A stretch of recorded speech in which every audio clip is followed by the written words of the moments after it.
Do this, do that. When people aren't doing certain things, you're like, that person's immoral. For every command, there's a commander. You can't have moral commands if someone didn't give a command.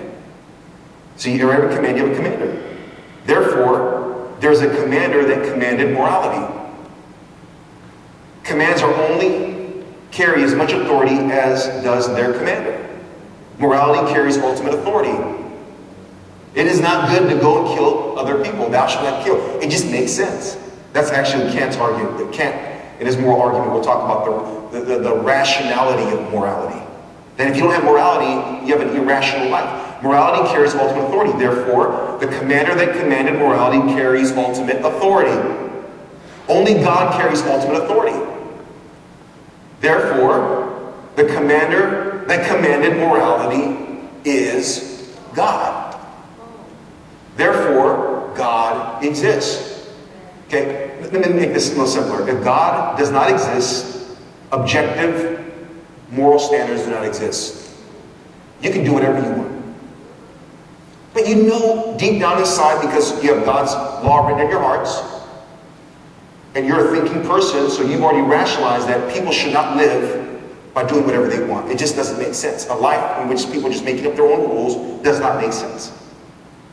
Humans have historically agreed that moral standards do exist. You don't believe me? Take a college anthropology class.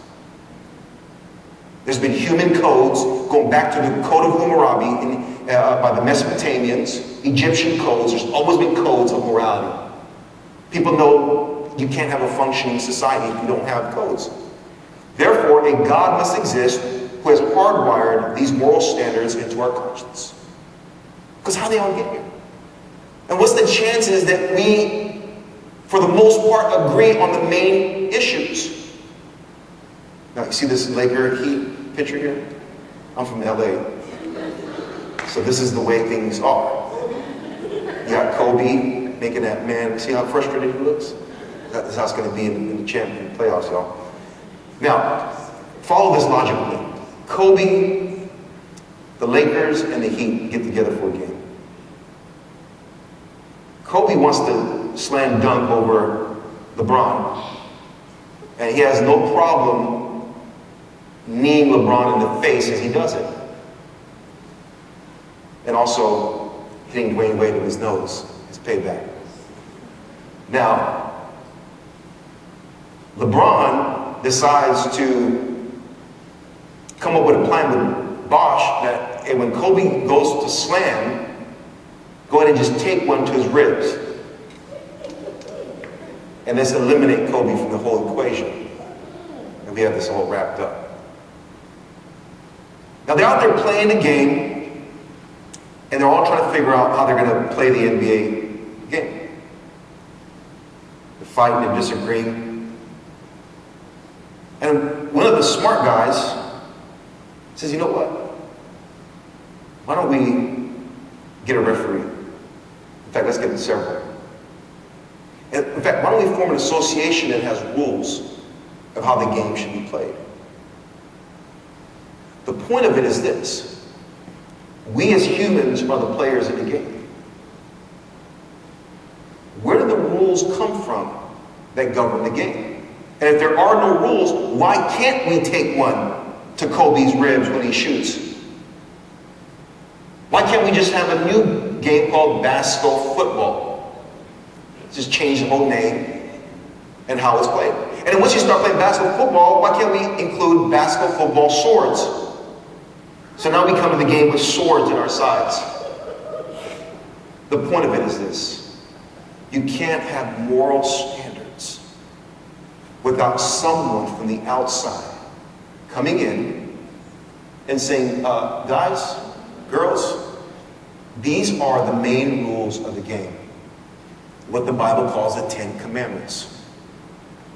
Which, just so you know, for a New Testament Christian, once you're saved and filled with the Holy Spirit, the Spirit of God produces love in you, which Paul says is a fulfillment of the 10 Commandments. You begin to live out the 10 Commandments because you love God and love people for the first time. You want to honor your parents for the first time. You want to start loving the opposite sex, so you stop committing adultery with your body and your soul, your spirit for the first time.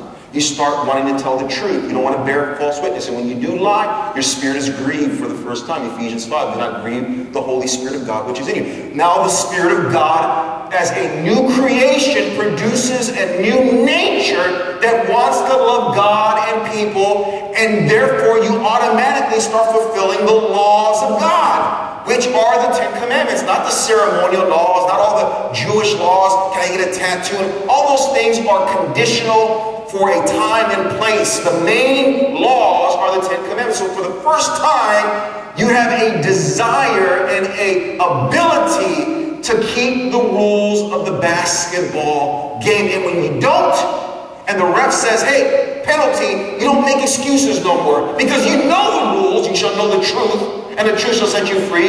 And you agree that you can, for the first time, live by the rules. So when you don't, you realize that you morally failed, and you confess, and you say, God, I messed up. I chose to sin against you and my brother or my sister or whomever, and so forgive me. God says, oh, you're a quality, good sportsmanship player. You're forgiven, son. Keep playing the game. For the first time, you understand that the basketball game is governed by an association that transcends the players, and there's referees that call you on it, and there's penalties and there's rewards if you play by the rules, or penalties if you play against the rules.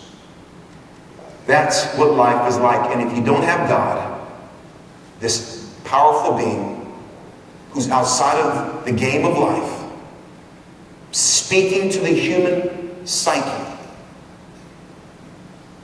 then who makes the rules? And that's how I lived for 19 years. They taught me in 5th grade, but I was in 8 once, and I evolved. And when I die, that's it. There is no God, they told me. I'm a product of evolution. My life is summed up by natural phenomena and not supernatural. And so I'm not stupid. I said, well, if I die and that's it, I'm going to have all of the fun that I can now. And if I catch a bullet, who cares? We're all going to be dead anyways. But once God came into the equation and said, son, first of all, you weren't created like this. You have my laws written in your heart. That's why you always feel miserable, even as you're having fun in sin.